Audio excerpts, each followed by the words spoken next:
What would you do if the strict rules of your new job included ignoring the muffled screams beneath the floorboards? For one desperate maid, breaking a single rule meant uncovering a presumed dead mafia kingpin chained in her employer's basement. And the truth of how he got there? Pure, unadulterated betrayal. The iron gates of the Sterling estate in Oyster Bay, New York, looked less like a welcoming entrance and more like the jaws of a meticulously gilded trap. For 24-year-old Nora Hayes, however, those gates represented a lifeline. Drowning in over $150,000 of her late mother's medical debt, Nora had spent the last 2 years dodging aggressive collection agencies and working triple shifts at rundown motels. When the placement agency called her about a live-in housekeeping position for a private hedge fund billionaire that paid 3 times the standard market rate, she hadn't hesitated. She didn't have the luxury of hesitation. Ryan Sterling, her new employer, was a man carved from cold marble and old money entitlement. He was a fixture in the Wall Street Journal, a philanthropist who donated heavily to the local police precincts and attended charity galas with a polished, predatory smile. But inside the sprawling, 40-room mansion, Sterling was a phantom. He rarely spoke to the staff directly, communicating his draconian standards through the head housekeeper, a severe woman named Mrs. Gable. On Nora's first day, Mrs. Gable had walked her through the cavernous halls, her sensible heels clicking sharply against the imported Italian marble. She outlined the schedule. Breakfast at exactly 6:30. The Egyptian cotton sheets pressed daily. The mahogany surfaces polished until they reflected like mirrors. But the final instruction was delivered with a chilling drop in volume. The South Wing sub-basement, Mrs. Gable had said, her pale eyes locking onto Nora's. You do not clean it. You do not go near it. You do not look at the door. If you hear a noise coming from below the floorboards, you walk the other way. If Mr. Sterling catches you lingering in that corridor, you will not just be fired. You will be ruined. Do you understand? Desperation makes people compliant. Nora nodded, promising to stay away. For the first month, she kept her head down, scrubbing floors and polishing silver, watching her bank account slowly crawl out of the negative. But the Sterling estate was a house of secrets, and secrets, by their nature, bleed into the light. It started with the laundry. 3 weeks into her employment, Nora was sorting the linens from Mr. Sterling's private quarters when she found a heavy linen towel stiff with dried, dark crimson stains. It wasn't wine. Having cared for a dying mother, Nora knew the unmistakable coppery scent of old blood. She washed it in silence, her hands trembling under the scalding water. Then came the sounds. The staff quarters were located on the ground floor of the North Wing, far from the forbidden zone. But Nora was a notoriously light sleeper. Late at night, when the coastal wind howled off the Long Island Sound and rattled the window panes, she would sometimes wake to a different noise, a rhythmic, muffled thumping, a low, guttural vibration that seemed to travel through the very foundation of the house. It sounded like something or someone striking solid concrete. The turning point arrived during a brutal nor'easter in late October. The storm battered the coast, bringing torrential rain and localized flooding. The rest of the staff had been given the weekend off to evacuate. But Nora, having nowhere else to go and eager for the overtime pay, had volunteered to stay behind and look after the estate. Ryan Sterling was supposed to be in Manhattan for a finance summit, leaving Nora entirely alone. Or so she thought. Around midnight, a massive lightning strike hit a nearby transformer. The deafening crack was followed by immediate, pitch-black silence as the estate lost power. The silence was deafening, but it didn't last. Without the hum of the central heating and the ambient noise of the massive house, the sounds from the South Wing became violently clear. It wasn't just thumping anymore. It was the distinct, metallic rattle of heavy chains dragging against stone. Nora stood in the dark kitchen, a flashlight trembling in her hand. The backup generator was supposed to kick in automatically. But 10 minutes passed, and the house remained entombed in darkness. The manual override for the generator was located in the main basement, a space adjacent to the forbidden sub-basement. Swallowing her terror, Nora wrapped a thick cardigan around her shoulders and began the long walk across the house. Every shadow looked like a lurking figure. Every creak of the floorboards sounded like a gunshot. She descended the stone steps into the main basement, sweeping her flashlight beam across the dust-covered wine racks and antique furniture draped in white sheets. She found the generator panel and threw the heavy iron lever. The machine sputtered, coughed, and roared to life, casting a dim, flickering fluorescent glow across the basement. Relief washed over her, but as she turned to leave, she noticed something that made her blood run cold. The heavy steel door leading to the south wing sub-basement, a door that Mrs. Gable swore was heavily padlocked and alarmed was slightly ajar. A faint, amber light spilled from the crack, cutting across the dusty floor. A pair of muddy, size 12 men's boots sat carelessly outside the door. Someone else was in the house. Nora knew she should run. She knew she should go back to her room, lock the door, and pretend she saw nothing, but the metallic rattling sounded again. Weaker this time, followed by a wet, agonizing cough. It was a deeply human sound of suffering. Driven by a dangerous mix of empathy and raw adrenaline, Nora clicked off her flashlight. She crept toward the heavy steel door, her heart hammering frantically against her ribs. She placed her fingertips against the cold metal and pushed. The door groaned silently on well-oiled hinges, revealing a descending staircase carved directly into the bedrock. Taking a deep breath, the poor maid stepped into the darkness, unaware that she was about to cross paths with the most dangerous man in the state. The air in the sub-basement was entirely different from the rest of the pristine mansion. It was thick, damp, and smelled strongly of rust, mold, and raw antiseptic. Nora descended the concrete steps, the faint amber glow guiding her toward the bottom. Her cheap sneakers made barely a whisper against the floor. At the base of the stairs, the narrow corridor opened into a wide, subterranean room that looked like a bunker. The walls were reinforced concrete, lacking any windows. In the center of the room, illuminated by a single, harsh halogen bulb dangling from an exposed wire, was a sight that made Nora clamp both hands over her mouth to stifle a scream. A man was suspended by heavy industrial chains secured to a steel ring in the ceiling. His wrists were shackled in thick iron cuffs, pulling his arms painfully taut. He was stripped to the waist, and his torso was a canvas of brutality. Dark purple bruising mottled his ribs, angry lacerations crisscrossed his chest, and dried blood caked his dark hair. Nora recognized him immediately. She didn't know his personal life, but she knew his face. Everyone in the tri-state area knew his face. It was Vincent Russo. He was the undisputed head of the Russo crime syndicate. A ruthless, deeply private mafia boss who controlled the ports, the illegal gambling rings, and a massive chunk of real estate across the eastern seaboard. He was a man whose name was whispered in fear by politicians and street thugs alike. But more importantly, Vincent Russo was supposed to be dead. 3 months ago, the evening news had been plastered with images of a horrific car bombing on the Brooklyn-Queens Expressway. The police had confirmed that Russo's armored SUV had been decimated by a military-grade IED, leaving no survivors. The city had braced for a bloody power vacuum, and rival gangs had been tearing each other apart ever since. Yet, here he was, the ghost of the underworld, chained like a dog in the basement of a Wall Street billionaire. As Nora stood frozen in the shadows, the man lifted his head. Despite the horrific beatings, despite the exhaustion radiating from his slumped frame, his eyes were terrifyingly alert. They were a piercing, icy blue, and they locked onto Nora with the precision of a sniper. He didn't look like a victim. He looked like a caged apex predator, waiting for the lock to slip.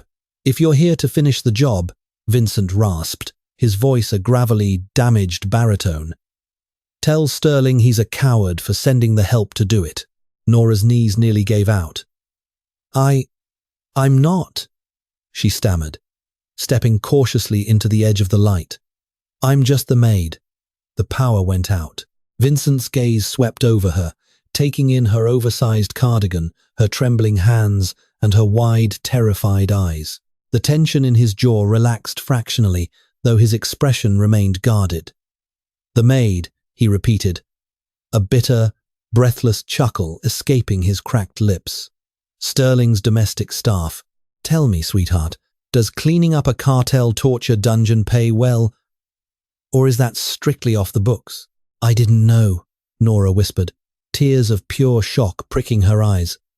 She took another step closer, horrified by the extent of his injuries. I swear to God, I didn't know you were down here. The door was left open. There are boots upstairs. Vincent's eyes darkened instantly. Boots. That means Hollow Point. Henry is still in the house. He came down an hour ago to have some fun with a lead pipe, then went upstairs to wait out the storm. Vincent strained against the chains, the metal groaning. Listen to me very carefully. Nora? Is it Nora? I saw you taking out the trash last week, through the air vent. She nodded, stunned that this man had been watching her. Nora, you need to turn around. Walk quietly back up those stairs, and go to your room.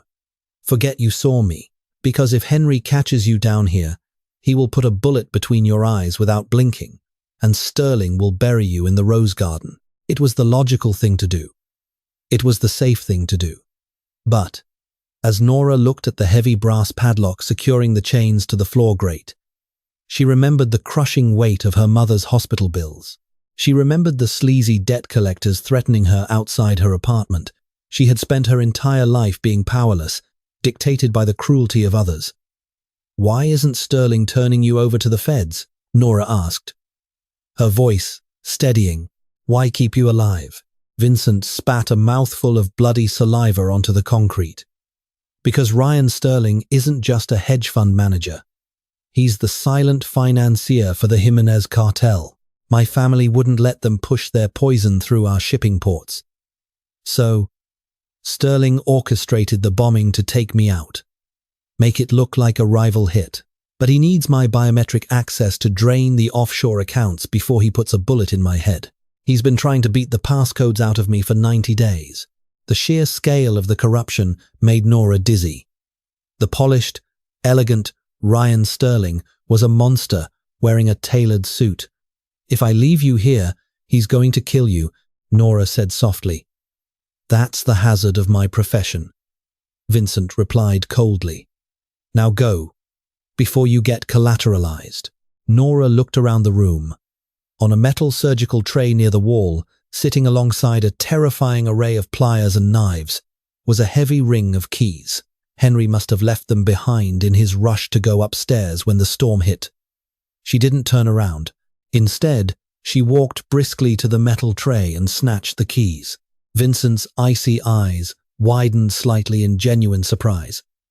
What the hell do you think you're doing? You don't know who I am.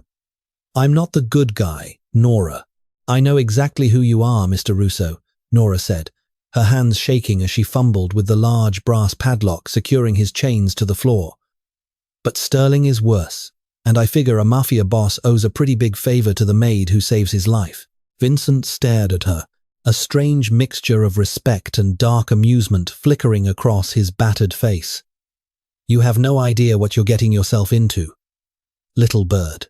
I need 150 grand, Nora said firmly, sliding the largest key into the padlock. It clicked open. Consider this an invoice. Before Vincent could reply, a heavy, deliberate footstep sounded on the concrete stairs behind them. Well,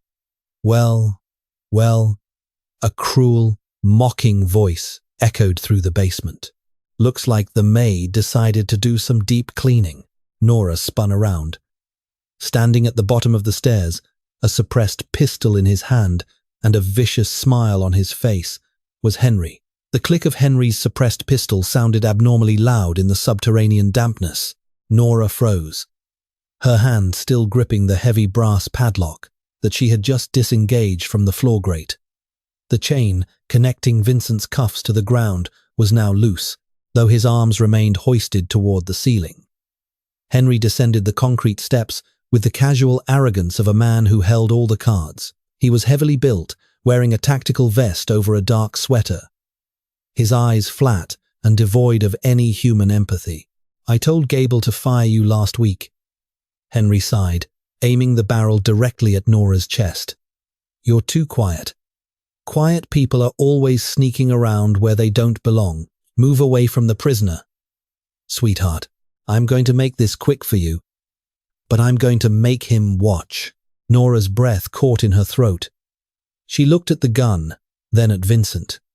The Mafia boss didn't look terrified.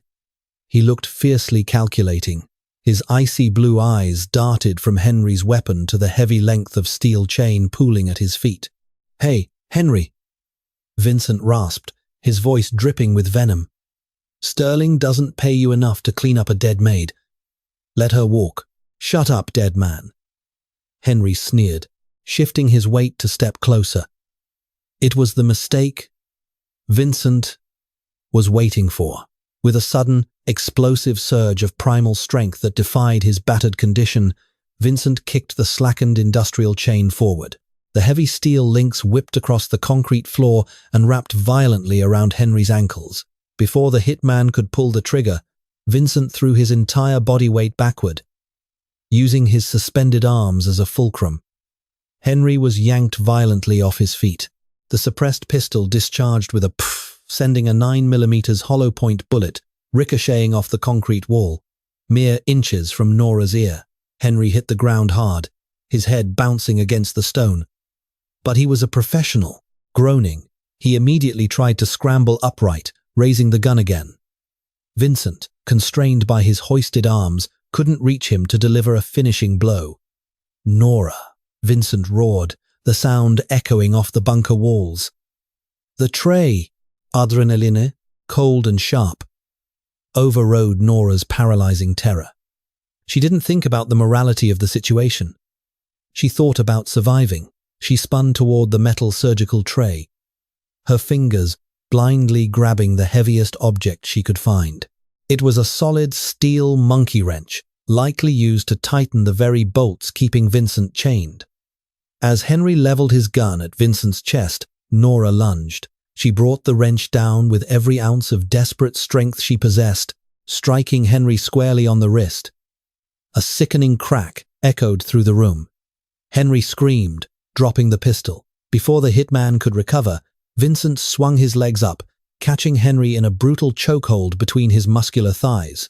With a vicious twist of his hips, Vincent clamped down, cutting off Henry's airflow completely. The hitman thrashed wildly, clawing at Vincent's legs, but the Mafia boss's grip was like a steel vice forged in pure hatred.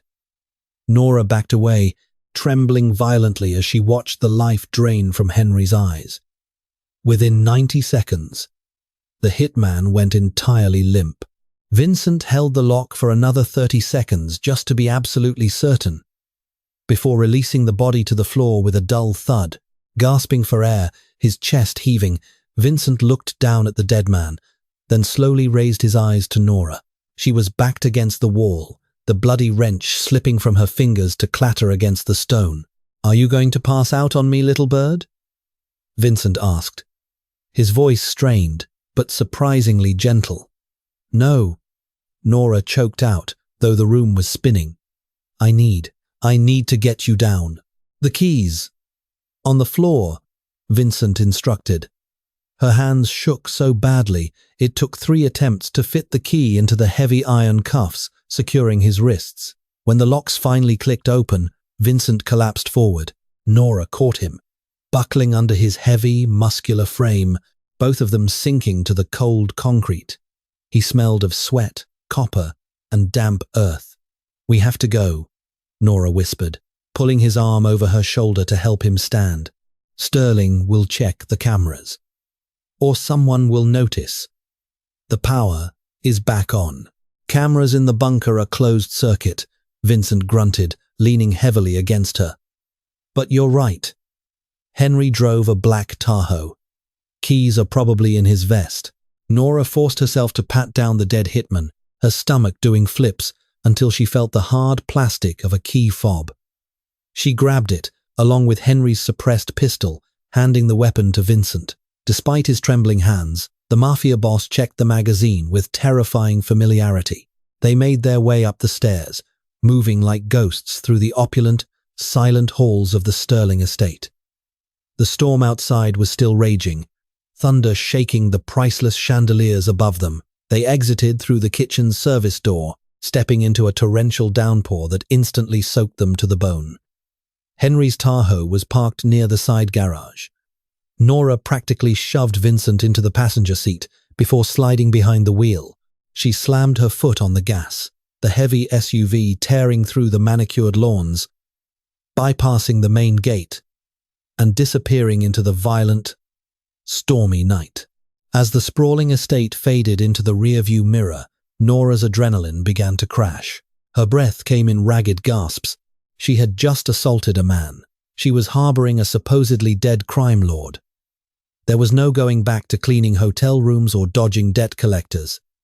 She had just crossed a point of no return. Vincent slumped against the leather seat, holding a hand to his bleeding ribs. He watched her profile illuminated by the dashboard lights, the set of her jaw, the fierce determination in her tear-filled eyes.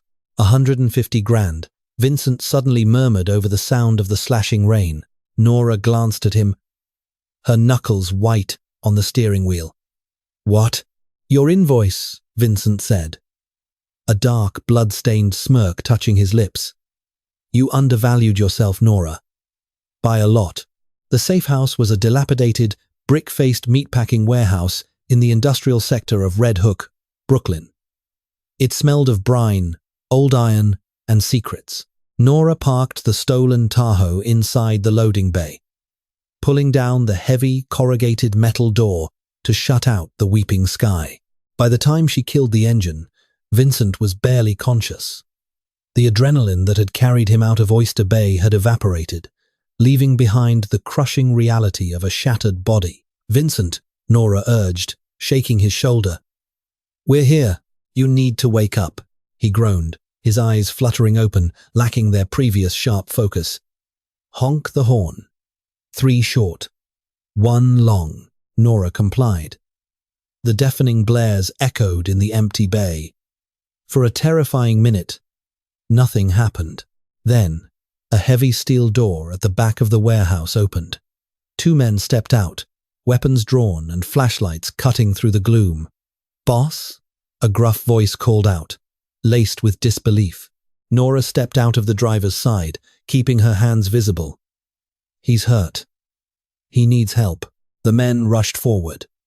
The leader, a broad-shouldered man with a scarred jaw named Silas, nearly dropped his shotgun when he saw Vincent bleeding on the leather seat. Silas was Vincent's most trusted enforcer, a man who had mourned his boss's fiery death 3 months prior. "Christ Almighty," Silas breathed, pulling Vincent out of the car with surprising gentleness. "I thought you were Ash on the BQE, boss. Who did this?" "Sterling," Vincent rasped, his head lolling against Silas's shoulder. "Get Dr. Aris, now." The next 6 hours were a blur of sterile lights, the stench of rubbing alcohol, and agonizing screams. Nora sat on a folding chair in the corner of a makeshift medical bay hidden behind the warehouse's freezer units. She watched as Dr. Aris, a disgraced surgeon on the syndicate's payroll, meticulously stitched, set, and bandaged the Mafia kingpin. Nora felt entirely out of place. She was still wearing her soaked, muddy cardigan. These were hardened criminals, men who dealt in violence and contraband, yet they treated Vincent with a reverence that bordered on religious. And strangely, they hadn't touched her. Silas had handed her a cup of black coffee and a dry blanket, eyeing her with a mixture of suspicion and profound respect. She brought the king back from the dead. When dawn finally broke, casting a grey, dismal light through the high, dirty windows of the warehouse, Vincent was resting on a hospital cot. His torso was wrapped tightly in pristine white gauze, his broken ribs stabilized, and an IV drip fed fluids into his arm. Silas stood at the foot of the bed, his face like a thundercloud, as Vincent finished detailing the horrors of the Oyster Bay basement. Sterling, Silas spat the name like poison, that Wall Street parasite. We trusted him to launder the port revenue. He sold us out to the Jimenez cartel to take control of the eastern docks. He didn't just sell us out, Silas, Vincent said, his voice weak but laced with cold authority. Sterling is a financier. He doesn't know my schedule. He didn't know which armored car I was in the night of the bombing. Someone inside gave him that information. We have a rat. The room grew chillingly silent. The implication hung heavy in the air. Someone in Vincent's inner circle had orchestrated his murder. We purge the ranks, Silas said darkly. We lock down the city. I'll have Sterling's head on a pike by midnight. No, Vincent commanded, struggling to sit up. Nora instinctively stepped forward to adjust his pillows, her hands brushing against his warm skin. He looked up at her, the harshness in his eyes softening for a fleeting microsecond before he turned back to his enforcer. Sterling thinks Henry is handling a storm outage. When he finds the body, he'll panic. He's scheduled to finalize the port transfer with the Jimenez cartel tomorrow night at his private club in Manhattan. We let him think he's won. We take him, and the cartel leadership, all at once. And the rat? Silas asked. Will be standing right next to Sterling, collecting his payout, Vincent replied, his jaw tightening. Get the men ready. Only the ones who were with us before my father died. Nobody else. Silas nodded crisply and left the room to make the calls. Dr. Aris slipped out quietly to fetch more painkillers, leaving Nora alone with the resurrected boss.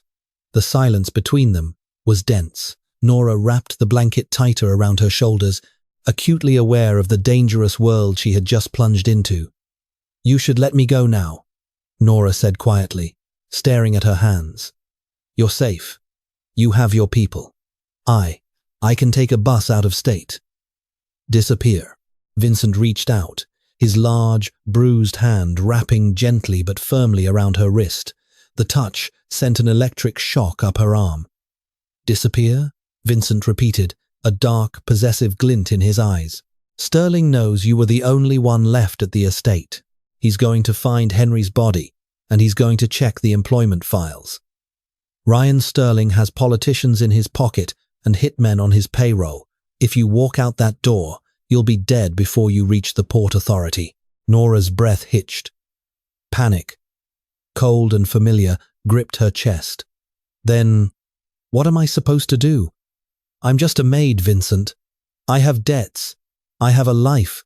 Your old life is gone.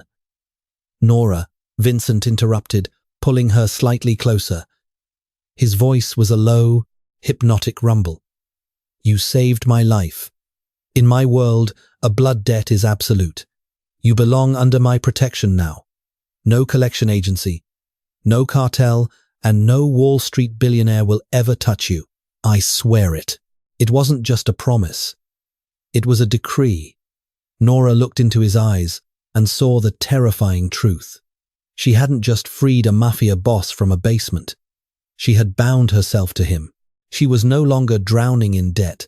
She was swimming with sharks, and the biggest, most dangerous predator in the water had just claimed her as his own. Tomorrow night, Vincent murmured, his thumb brushing a streak of dried mud from her cheek. We burn Ryan Sterling's empire to the ground, and I'm going to make sure you have a front row seat. The following evening, the storm had broken, leaving the streets of Manhattan washed clean and gleaming under the city lights. But inside the opulent 52nd floor penthouse of the Pierre Hotel on Fifth Avenue, the atmosphere was anything but clean. It was thick with the scent of expensive cigars, aged scotch, and impending betrayal. Nora sat 3 blocks away in the armored back of a blacked-out surveillance van, a headset clamped over her ears and a glowing monitor illuminating her face. True to his word, Vincent had given her a front row seat. His tech specialists had hacked into the Pierre's private security feeds, giving Nora a clear view of the sprawling suite. Two heavily armed loyalists stood outside the van, ensuring her safety. On the screen, Ryan Sterling looked every bit the Wall Street conqueror. He wore a bespoke navy suit, pouring a drink for Alejandro Jimenez, the heavily tattooed underboss of the cartel. "The eastern ports are entirely yours, Alejandro," Sterling said smoothly, his voice feeding through the audio tap. "Vincent Russo is dead. His syndicate is fractured. My people will launder the shipping manifests through the hedge fund, and your product moves without interference." "And the Russo family?" Alejandro asked, his heavily accented voice dripping with skepticism. "They are dogs without a master." "Yes, but dogs still bite. We have a new arrangement with the dogs." A third voice spoke. Nora gasped as a familiar figure stepped into the camera's frame. It was Silas, Vincent's most trusted enforcer, the man who had pulled him from the bloody SUV the night before. In the van, Nora's blood ran cold. The rat, it made terrifying sense. Silas had the access, the trust, and the ambition to coordinate the car bombing. He had sold out his own boss to take the throne, using Sterling's financial power to legitimize the coup. "Silas guarantees the Russo street soldiers will stand down." Sterling smiled, raising his glass. "To a very profitable future." Before the glasses could clink, the heavy oak doors of the penthouse did not just open. They imploded. Two of Sterling's private security men were thrown violently into the room, landing lifelessly on the Persian rug. The silence that followed was deafening, broken only by the slow, deliberate footsteps echoing from the corridor. Vincent Russo walked into the penthouse. He looked nothing like the broken man chained to the basement floor 24 hours earlier. Dressed in a sharply tailored charcoal suit that expertly hid his heavy bandages, Vincent radiated an aura of pure, lethal authority. Behind him filed 6 men wielding suppressed submachine guns, the old guard, the men fiercely loyal only to Vincent's bloodline. Sterling dropped his crystal glass. It shattered against the marble floor, the sharp sound cutting through the shock. All the color drained from the billionaire's face, leaving him looking like a polished corpse. "Vincent," Alejandro Jimenez whispered, instinctively taking a step back, recognizing the presence of a true apex predator. "Alejandro," Vincent nodded politely, though his icy blue eyes never left the men standing near the bar. "I apologize for the interruption, but I believe Mr. Sterling is trying to sell you something he doesn't own."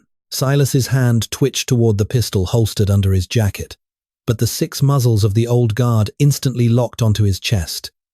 Silas froze, his jaw clenching. "Boss," Silas stammered, a bead of sweat tracing down his scarred cheek. I was just securing the transition. For the family." "You sold the family, Silas," Vincent said, his voice terrifyingly calm. He walked slowly across the room, the tension so thick it felt suffocating. "You gave Sterling the route for my motorcade. You let my driver burn alive on the BQE so you could sit in the big chair. He was going to ruin us, Vincent." Silas suddenly yelled, dropping the facade. "You wouldn't deal with the cartel. The money was drying up. I did what had to be done to keep the family rich." Vincent didn't yell back. He simply drew the 9mm hollow point pistol, the very one Nora had taken from Henry's dead body, and leveled it at Silas's head. "You're not family anymore," Vincent said quietly. The suppressed gunshot was a sharp pff. Silas collapsed instantly, a dark pool spreading across the expensive rug. Alejandro Jimenez raised his hands, stepping completely away from Sterling. "This is internal Russo business. The cartel honors the old borders, Vincent. We want no war with a dead man walking." "Smart," Vincent replied, not looking at him. "Take your men and leave my city, Alejandro." The cartel boss didn't hesitate. Within seconds, The room was empty of everyone except Vincent, his loyalists, and the trembling billionaire. Sterling fell to his knees, his polished demeanor entirely destroyed. He looked like a frightened, pathetic child. "Vincent, please," Sterling begged, his voice cracking. "I can give you the offshore accounts, the Cayman funds. All of it. Just let me live. I'm a legitimate businessman. If I disappear, the feds think I've been dead for 3 months. Vincent interrupted, crouching down to meet Sterling eye to eye. "And as for your money, my hackers already bypassed your biometrics an hour ago. Your accounts are drained, Ryan. You're bankrupt." Sterling sobbed openly now, staring at the barrel of the gun. "I'm not going to shoot you," Vincent whispered. "I'm going to leave you right here. Alejandro knows you tried to sell him out, and he knows you lost the cartel's laundering pipeline. They're going to come back for you, Ryan, and they are far less merciful than I am." Vincent stood up, adjusted his cuffs, and walked out of the penthouse without looking back, leaving the screaming billionaire to his inevitable fate. 20 minutes later, the heavy door of the surveillance van slid open. The cool night air rushed in as Vincent climbed into the back, taking the seat opposite Nora. He looked exhausted, the adrenaline fading, but his icy eyes were softer now as they looked at her. He reached into his jacket pocket and pulled out a slim black smartphone, tossing it onto Nora's lap. Nora picked it up. The screen displayed her personal email inbox. At the very top was a message from the aggressive medical debt collection agency. Account status: paid in full. Balance: $0. Nora stared at the screen, a tear slipping down her cheek. The crushing weight that had suffocated her for 2 years was simply gone. "Sterling's Cayman fund was very generous," Vincent murmured. "I added a few zeros for the emotional distress." "Vincent," Nora breathed, looking up at him. "You're free, Nora," Vincent said, leaning back into the shadows of the van. "The debt is gone. The men who knew you were at the house are dead. You have enough money wired to a secure account to go anywhere in the world and live like a queen. You can walk away right now, and you will never see me again." He was giving her the choice he hadn't given her in the warehouse. He was testing the bond forged in blood and dark secrets. Nora looked out the back of the van at the glittering, dangerous skyline of New York City. She thought about her old life, the fear, the scrubbing, the invisibility. Then she looked at the brutal, beautiful Mafia king sitting across from her. A man who had dragged himself from hell and burned an empire to the ground to keep his word to her. She didn't want to be invisible anymore. Nora set the phone down, reached across the narrow space, and gently rested her hand over Vincent's bandaged ribs. His breath hitched slightly at her touch. "I told you," Nora said softly, a dangerous, confident smile touching her lips. "I don't think I'm going anywhere. Someone has to keep you out of trouble." Vincent's icy eyes flared with a dark, consuming heat. He pulled her across the space, his lips crashing down on hers in a bruising, possessive kiss that tasted of danger, victory, and an unbreakable vow. The poor maid hadn't just saved the boss, she had just become the Queen of New York. And that's the chilling, breathless reality of how one desperate maid shattered the underworld and claimed a Mafia king's heart. Sometimes, breaking the rules is the only way to rewrite your destiny. If this dark, twisted romance had you on the edge of your seat, hit that like button, share this story with your fellow drama lovers, and subscribe to our channel for more heart-stopping real-life tales.